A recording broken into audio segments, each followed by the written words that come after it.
যে জামাত ছাড়া 2002 সালের নির্বাচনে ভূমিধ্বস বিজয় পাইতেন না, সেই বিএনপি আজকে জামাতের বিরুদ্ধে কামান দাগিচ্ছে। খামান জামাত নাকি স্বাধীনতা বিরোধী, রাজাকার, আল বদর। তাও তো সেই টাইমে বিএনপি তার জোট সঙ্গীকে জিতাইছিল, ভোট টোট দিচ্ছিল। এই টাইমে জোট সঙ্গীকে ভোট টোট দিবে না।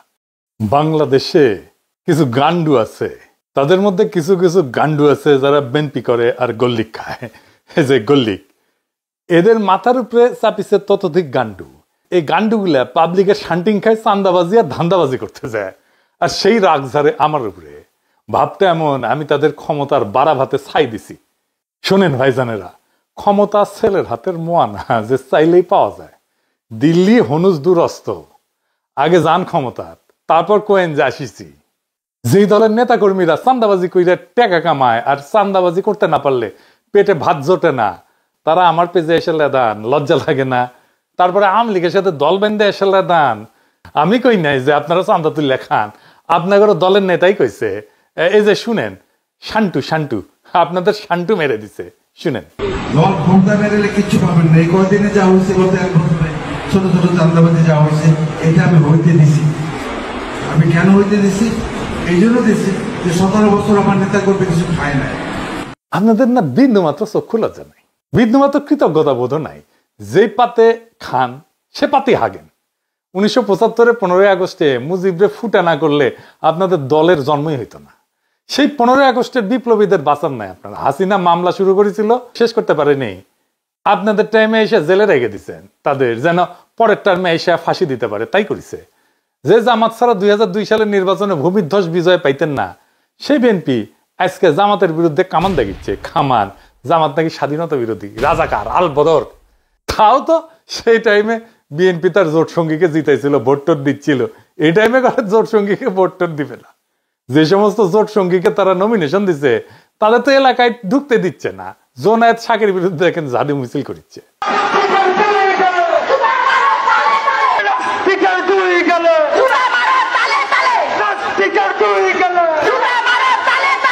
জোনায়েত শাকিরের নমিনেশন দিবে বিএনপি, তাই মানে তাতেই ওদের পুচ্ছে আগুন ধরে গেছে। নূরের পটুয়াখালীতে নমিনেশন দিয়েছিল বিএনপি, তারপরে নূর গেছে এলাকাত ক্যাম্পেইন করতে। এলাকায় বিএনপি নেতা কর্মীরা ওরে অবরুদ্ধ করে রাখছে। যতগুলো আসন বিএনপি তার জোট সঙ্গীদের দিবে না, সব কয়টাই একই ঘটনা ঘটবে, আর ওই আসনগুলাই হারবে বিএনপি। যাই হোক, যেটা নিয়ে আলাপ শুরু করবো কইছিলাম, কি ঘটিছে গত পরশু সেটা নিয়ে কথা বলি। কেন ওয়াকারের চোখে অশনি সংকেত দেখেছি আমি পরশুর ঘটনা, ক্যান্টনমেন্টে যেটা ঘটেছে। ঢাকা ক্যান্টনমেন্ট থেকে 46 ব্রিগেডের 8টা এপিসি মুভ করে জিয়া কলোনি থেকে বাইর হয় 11ই অক্টোবর রাতে 1:30টা থেকে 2টার মধ্যে ঘটনাটা ঘটে। 4টা বাইর হয় আর 4টা বাইরে থেকে ভিতরে ঢোকে। এপিসি মানে জানেন তো, আর্মার্ড পার্সোনাল ক্যারিয়ারে, যে এটা এইগুলা এক একটা এপিসির সাথে 2টা করে জিপ বোঝাই সৈন্য ছিল। তার মানে একটা সময় 8টা এপিসি আর 16টা জিপ মুভ করেছে সিভিলিয়ান এলাকায় ক্যান্টনমেন্ট থেকে বাইরে হয়ে। শুধু এইটা না, একই সাথে এয়ার ডিফেন্স আর্টিলারির সামনে ট্রুপস ডিপ্লয় করা হয়েছিল। জড়ো হয়েছিল ট্রুপস, কি কামে আর্মি জানে। 2 নাম্বার, আর্মি চিফের বাসার সামনে এক্সট্রা ট্রুপ ডিপ্লয় করা হয়েছিল, স্বাভাবিকের চাইতে বেশি। কেন আর্মি জানে। 3 নাম্বার, ক্যান্টনমেন্টের রাস্তায় যে ব্যারিকেড থাকে না, দেখেছেন তো যাওয়ার সময় ব্যারিকেড থাকে, ও ব্যারিকেড গুলো সরাই ফেলা হয়েছিল। ব্যারিকেড সরানোর মানে হইতেছে যেন দ্রুত ট্রুপস এবং যানবাহন মুভ করতে পারে। এটা ছাড়া তো আর কোনো কারণ নাই। আমি এটা যেভাবেই হোক খুব অথেন্টিক সোর্স থেকে জানিছি, এটা লাইভ করি, এবং আমি আশঙ্কা করি যে এটা একটা কু অ্যাটেম্প হইতে পারে। কেন এটা কু অ্যাটেম্প হইতে পারে? এটা 111 যে হইতে পারে, এটা তো বিএনপির মির্জা ফখরুল বহুবার বলছে। এই যে দেখেন পত্রিকাত বাড়িয়েছে, এইটা সাহেব শুনে দেন নিজের মুখে কি কইছে। আমি সব কথা সব জায়গায় খুলেও বলা যায় না, কিন্তু আমি আশঙ্কা করি যে আমরা যদি ঐক্যবদ্ধ না থাকি, আমরা যদি সতর্ক না থাকি, তাহলে কিন্তু 1-11 মতো ঘটনা ঘটা এখানে অস্বাভাবিক কিছু নয়। 111 তো কুই ছিল নাকি? তো নিজের দলের নেতা 111 এর কথা কয়, আর আর্মি কুয়ের সম্ভাবনার কথা কইলে বিএনপির লোকেরা হাসাহাসি করে, মানে কই যায়। তা আমি এটা নিয়ে একটা লাইভ করি, কই যে এটা কুয়ের একটা প্রচেষ্টা হইতে পারে। আর রাস্তায় নেমে আসতে বলি ছাত্রদেরকে, যদি রাস্তায় এপিসি নামায়। যাইবার কিছুক্ষণের মধ্যে আমরা জানানো হয় যে সোর্সেই হোক যে এটা একটা রুটিন এক্সারসাইজ, এবং আমি সাথে সাথে ব্যাখ্যা করে পোস্ট দিচ্ছি। এই যে এটা তারপরে তো শুরু হইলো ট্রল, এক একজন এক এক কথা কয়, ইন্টারেস্টিং হইতেছে। যেমন কেউ কেউ কইতেছে আমারটাকে লোক আসে নাই, যদিও আমি ব্যাখ্যা করে দিছি যে এটা আর্মি থেকে জানানো হয়েছে যে এটা রুটিন, এটা এক্সারসাইজ, রোটেশন হইতেছে। তো কয় যে আমারটাকে লোক আসে নাই, তো ভালো কথা। আবার একই লোক আমারে কয় যে আমি মব স্টার, তা আমার কথায় যদি লোক না আসে তাহলে আমি মব কেমনে তৈরি করি? আর আমি যদি মবই তৈরি করি তাহলে আমারটাকে লোক আসবে না, এটা কেমনে হয়? হ্যাঁ, আমারটাকে লোক আসে নাকি আসে না সেটা তো প্রমাণ হবে রাজনৈতিক লড়াইয়ের মাঠে। আমি তো রাজনৈতিক দল করি না, আমার কোনো দল নাই। যাদের দল আছে তাদেরটাকে কেমন লোক আসে ওটা আমরা দেখেছি, ওই অ্যাডম আমরা দেখেছি গত 17 বছর। খালেদা জিয়ার বাড়ির সামনে বালু ট্রাক সরানোর লোক পাওয়া যায় নাই। হ্যাঁ, আর এখন হ্যাডমের একেবারে হারকিউলিস হয়ে গেছে, অফিসের সামনে কর্মীর চাইতে পুলিশ বেশি থাকতো। দেখেছেন, সাধারণ মানুষকে রাজনৈতিক কর্মসূচিতে সম্পৃক্ত করার, আকৃষ্ট করার ক্ষমতা একজন রাজনৈতিক দলের বাইরের ব্যক্তি হিসেবে খুব অল্প কয়েকজন মানুষের আছে। খোদা তাআলার কৃপায় তার মধ্যে তালিকার নিচের দিকে হইলেও আমার নামটা থাকবে, একদম শেষ দিকে হইলেও থাকবে। কতদিন থাকবে জানি না, যতদিন সাধারণ মানুষের কথা বলবো ততদিন তো থাকবে, আশা করা যায়। আর ওই শক্তি যখন মাঠে দেখাবো তখন ওই ঠাপের ব্যথা 1 সপ্তাহ যাবে না, কয়ে দিচ্ছি সব জাউরাগুলোকে। যাই হোক, এখন আসেন দেখি কু করতে কত সেনা লাগে। মুজিবরা ফুটা করতে সাকুল্যে 300 সোলজার গেছিল, জিয়াকে হত্যা করতে গেছিল মাত্র 40 জনের একটা দল। একটা কু করতে বেশি লোক লাগে না রে বেকুবের বাচ্চা, গান্ডু। বাংলাদেশ ঘর পড়া গরু, তা আমরা সিঁদুরে মেঘ দেখলে ভয় পাবো। 8টা এপিসি আর 16 জিপ সৈনিক যে কোনো দুর্ঘটনা ঘটানোর জন্য যথেষ্ট। নিজেদের একটা নৌবহর শান্তির সময় এক জায়গা থেকে অন্য জায়গায় গেলে শত্রু দেশকে ইনফর্ম করে সেনাবাহিনী, সিভিল প্রশাসনকে না জানায় গভীর রাতে এপিসির মুভমেন্ট, এটা কোনোভাবেই গ্রহণযোগ্য না। সোজা কথা, ফুল স্টপ। আমার আশঙ্কা যে এটা ওয়াকার এটা পরীক্ষা করেছে যে আমরা কেমন রিয়াক্ট করি। গান্ডুদের আফসোস যে এটা কেন পিনাকে আগে জানলো, তারা কেন জানলো না আগে? আগে জানবো কেমনে রে বেকুবের বাচ্চা, তোরা তো নিজের দলের নেতাকেই রক্ষা করতে পারিস। তোরা তো ঘুমেছিল যখন জিয়াউর রহমানকে খুন করে, হত্যা করে। চট্টগ্রাম ক্যান্টনমেন্ট থেকে ওই চট্টগ্রাম সার্কিট হাউস, এটা 10-11 মাইল না 12 মাইলের মতো না? এই 12 মাইল আসলো একটা গ্রুপ সন্দেহজনক ইয়েতে, কেউ খেয়াল করলো না। এই তো হইতেছে ইন্টেলিজেন্স। তো ঘুমেছিল কে তোরা? তো জায়গায় থাকলে কভার পারলুনি যে আমরা যাচ্ছি বাঁচানোর জন্য, যাচ্ছি আমাদের প্রেসিডেন্টকে। পারিস নাই তো, সজাগ থাকলে তো করবো। তো ঘুমাস, তো নাক ডেকে ঘুমাস, তা ঘুমানোর সময় আবার নাকও ডাকে তোকে। এডিটর সাহেব, নাক ডাকার একটা সাউন্ড দেন, ক্যাঙ্কা নাক ডাকে বিএনপির লোকগুলো, সেটা দেখিয়ে না। কেউ কেউ কইতেছে, আমি আরো কেন কনফার্ম হইলাম না, আর আমার কাছে তো রিয়েল টাইম তথ্য আছে সিভিল প্রশাসনের শীর্ষ পর্যায় থেকে। 46 ব্রিগেডের ব্রিগেড কমান্ডার মফিজুলের ফোনে 1000টা ফোন করা হয়েছে নানা মানুষকে দিয়া, আর মফিজ মিয়া ফোন ধরে না। তো আপনার কি মনে হয় যে সে ঘুমাইতেছিল? মোটেই না, ইচ্ছা করে ফোন ধরে নাই। এই সময় কি করা যায়, কি করা উচিত? চুপ করে বসে থাকা, কনফার্ম করা, আর কি করে ফেলবো? এই প্রসঙ্গে কর্নেল মুস্তাফিজের বক্তব্য শুনি, কি কইছে।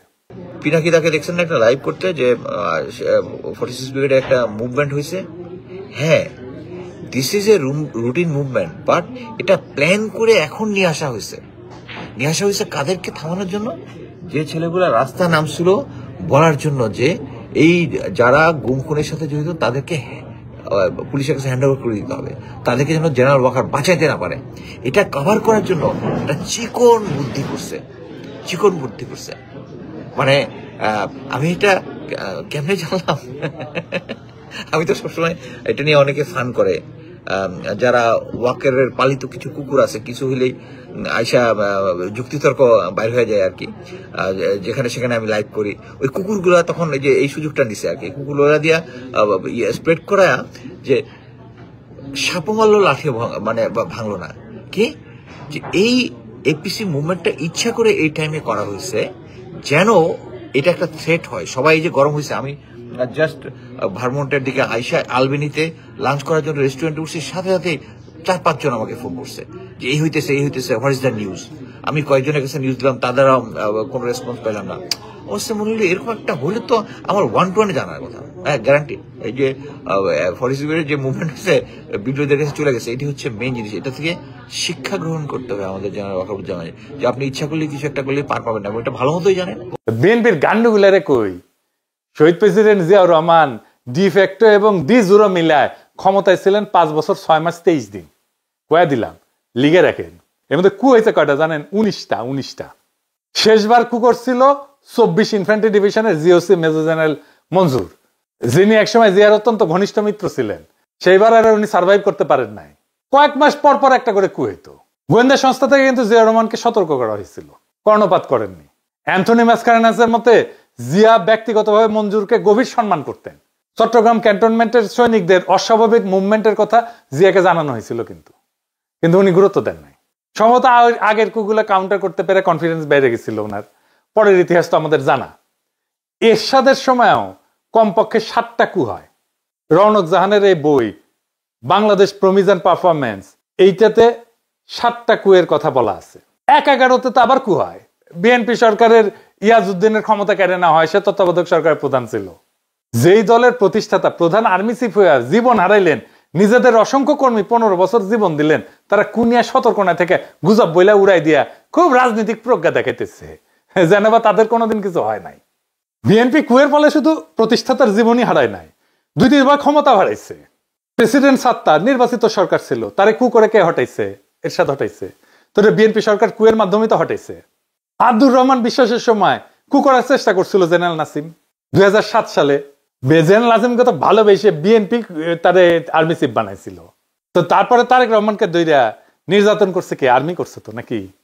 এই আর্মিরাই তো ম্যাডামকে মনিলরের বাড়ি থেকে বের করে ওই বাড়ি মাটির সাথে মিশিয়ে দিছে। 111-এর কু করে বিএনপির প্রেসিডেন্ট ইয়াজউদ্দিনকে হটাইল না তত্ত্বাবধায়ক সরকারের প্রধানের পদ থেকে। এই সেনাবাহিনী চাইছে, দেখলো না পিলখানায় তাদের সহকর্মীদের প্রাণ দেয়াকে? কারণ ইন্ডিয়া কইছিল পিলখানায় অভিযান করলে ইন্ডিয়ান আর্মি বাংলাদেশে মার্চ করবে, ঢুকে দেবে। কোনোদিন জিজ্ঞেস করে নাই ইন্ডিয়াকে যে পিলখানায় আমি অভিযান চালাইলে তুমি আমার দেশে মার্চ করার কে? এই সেনাবাহিনীর ক্যান্টনমেন্টের ভিতরে আয়নাঘর হইল। এই সেনাবাহিনী 2024-এর জুলাই-আগস্টে গুলি চালাইলো, ছাত্র জনতা মারলো, আশ্রয় দিল আওয়ামী লীগ আর পুলিশের দুর্বৃত্তদের, পালাই যাইতে দিল নিজের বাহিনীর দুর্বৃত্ত জেনারেলদের, এমনকি আওয়ামী লীগের নেতাদেরকেও। এরপরে এদের শিক্ষা হয় না। কি প্রগাঢ় বিশ্বাস এদের এই জেনারেলদের প্রতি। আর একটা জিনিস বিএনপির গান্ডু ছাপরি বুদ্ধিজীবীদের জানাই দিই, ওরা জানে না কি সেটা। আসেন এটা দেখি। বিএনপি সরকারও তো ভারত 2007 সালে জানুয়ারি না, তার 2.5 বছর আগে 2004 সালে সেপ্টেম্বরে কু করে ফেলাই দিয়ে হাসিনাকে ক্ষমতা বসে আজীবনের জন্য। এর জন্যই তখন বাংলাদেশে একের পর এক রহস্যজনক জঙ্গি হামলা হওয়া শুরু করে 2004 সাল থেকে। এরপরে রহস্যজনক ভাবে 21শে আগস্ট গ্রেনেড হামলা হওয়ার পর বাংলাদেশ সেনাবাহিনীর প্রাক্তন সেনাপ্রধান এবং আওয়ামী লীগের 1996-2001 সালে সাবেক জ্বালানি মন্ত্রী নুরুদ্দিন খান সেপ্টেম্বর মাসে আমেরিকান রাষ্ট্রদূত হ্যারি কে টমাসের সাথে দেখা করে আমেরিকান সরকারের গ্রিন লাইট চায় কু করার জন্য। কু করার জন্য। এবং এই জন্য সে সেনাবাহিনীর বিভিন্ন কর্মকর্তার সাথে কথা বলে রাখছিল। আমেরিকান রাষ্ট্রদূত এরপর তৎকালীন বিএনপি স্থায়ী কমিটির সদস্য লেফটেন্যান্ট জেনারেল অবসরপ্রাপ্ত মাহবুর রহমানের সাথে দেখা করে এবং এই বিষয়টা জানায়। বিস্ময়কর ভাবে মাহবুর রহমান এই ব্যাপারে খুব বিস্ময় প্রকাশ না কইরা রাষ্ট্রদূতকে উত্তর দেয় যে আমেরিকা যদি গ্রিন সিগন্যাল দেয় তাহলে অবশ্যই কু হবে। হ্যাঁ, বিএনপির নেতা, সে বলতেছে কু হবে। তিনি তার নিজের দলের প্রধানমন্ত্রী খালেদা জিয়াকে সেই মিটিং এ তুচ্ছতাচ্ছিল্য করে কথা বলে। এই হচ্ছে বিএনপির নিজেদের ভিতরের ঐক্য। আর এবার যদি কইতো তাহলে বিরানি আমলম, কচু খেতি, ওয়াকারের পথবালক কেউ আগায় আসতো না। উল্টা এরা জেনারেল মাহবুবের মতো বিএনপিকে গালিগালাজ করত। সেই সময় তখন আমেরিকান সরকার কনভিন্স হয় নাই যে বাংলাদেশে ইসলামী জঙ্গির উত্থান ঘটছে। সেই জন্য হ্যারি কে টমাস কু করতে গ্রিন লাইট দিতে অস্বীকার করে। এইটা কেমনে জানলাম আমি? সে হ্যারি কে টমাস এই ঘটনার বিস্তারিত বিবরণ 2004 সালের 16 সেপ্টেম্বর তার নিজের বস আমেরিকার পররাষ্ট্রমন্ত্রীর কাছে একটা সিক্রেট কেবল টেলিগ্রাম করে পাঠায়। সিক্রেট টেলিগ্রাম আমি কেমনে পেলাম? এটা উইকিলিক্স করে দিছে। এই টেলিগ্রামটা উইকিলিক্সের অন্য সব দলিলের সাথে প্রকাশ করা হয়েছিল। এখানেও আছে, দেখেন এডিটর সাহেব দেখেন। গান্ডু মূর্খ সদা বিএনপির ছাত্রী বুদ্ধিজীবী পড়িস সেগুলা। এরপরের ইতিহাস তো সবার জানা। 2005 সালে বাংলাদেশে হঠাৎ করে অনেক অনেক রহস্যজনক জঙ্গি হামলা হওয়া শুরু করলো। এর সাথে 63 জেলাতে একসাথে বোমার বিস্ফোরণ ঘটলো। ইন্ডিয়া, প্রথম আলো, দিল্লি স্টার এই সময় ক্রমাগত আমেরিকার কান ভারী করতে থাকলো যে বাংলাদেশে জঙ্গি হামলার, হিন্দু নির্যাতনের বানোয়াট খবর দিয়া। এইসব রেকর্ডে উইকিলিক্সে আছে। অবশেষে আমেরিকা কনভিন্স হয়, 2007 সালে কু করার গ্রিন লাইট পায়। ভারতীয় মদতপুষ্ট কুলাঙ্গার মইনু 111 ঘটায় এবং ফখরুদ্দিনকে ক্ষমতায় বসায়। তারপরে ইতিহাস সবার জানা। তারপরে বিএনপি শিক্ষা হয় নাই। এখনো হাসিনা রেখে যাওয়া উচ্ছিষ্ট সেনাবাহিনীর জেনারেলদের পা চাটে আর ইন্ডিয়ার কাছে গিয়া পেন নাম ঠুকে। বিএনপি যখন গোয়া মারা খায় তখন এর আবাল বুদ্ধিজীবীরা পালায়, এরাও পালাবে। বিএনপির বাকি নেতা কর্মীরা কাটতে কাটতে আবার আল্লাহর কাছে বিচার দেবে যে ইনকা কইরা। শালার পুত ভোট দেন দান আবার ঠিক সুদাও, সবাই হাত তোলেন। ওই শালার পুতেরা মুনাজাত কর, মুনাজাত কর, ওই পুরো শালার পুতেরা মুনাজাত কর। মাইক আনতে বলছেন, আল্লাহ তোমার কাছে বিচার দিলাম। আমরা হাসিনারে হটাইছি, কিন্তু সিভিল মিলিটারি ব্যুরোক্রেসিরে হটাইতে পারি নাই। এটাই জুলাইয়ের ব্যর্থতা। যারা হাসিনা শাসনে খুঁটি ছিল তাদের নিয়ে আমরা তেমন কিছু করতে পারি নাই। খুবই অল্প আমলাদের বিরুদ্ধে মামলা হয়েছে, বেশিরভাগ পলাতক আমলাদের বিরুদ্ধে মামলা হয়েছে, অথচ তারা আতঙ্কে ছিল অক্টোবর পর্যন্ত 2024-এর। সাম্প্রতিক সময়ের একটা ঘটনা বলি, রাজনৈতিক ঘটনা। 2016 সালে এরদোগানের বিরুদ্ধে কু করার চেষ্টা করলো সেনাবাহিনীর আলট্রা সেকুলার অংশ। বাংলাদেশের আলট্রা সেকুলাররা কিন্তু খুব খুশি হয়েছিল তখন। এরদোগান পাওয়ার কনসলিডেট করে যারা প্রত্যক্ষ এবং পরোক্ষভাবে কুয়ের সাথে যুক্ত ছিল তাদের মেরুদণ্ড একেবারে ভেঙে দিছে, তামা তামা করে দিছে, গুড়া গুড়া করে দিছে হাড্ডি। প্রায় 10,000 সেনাবাহিনীর অফিসার আর সৈন্যদের চাকরি গেছে, জেল হয়েছে।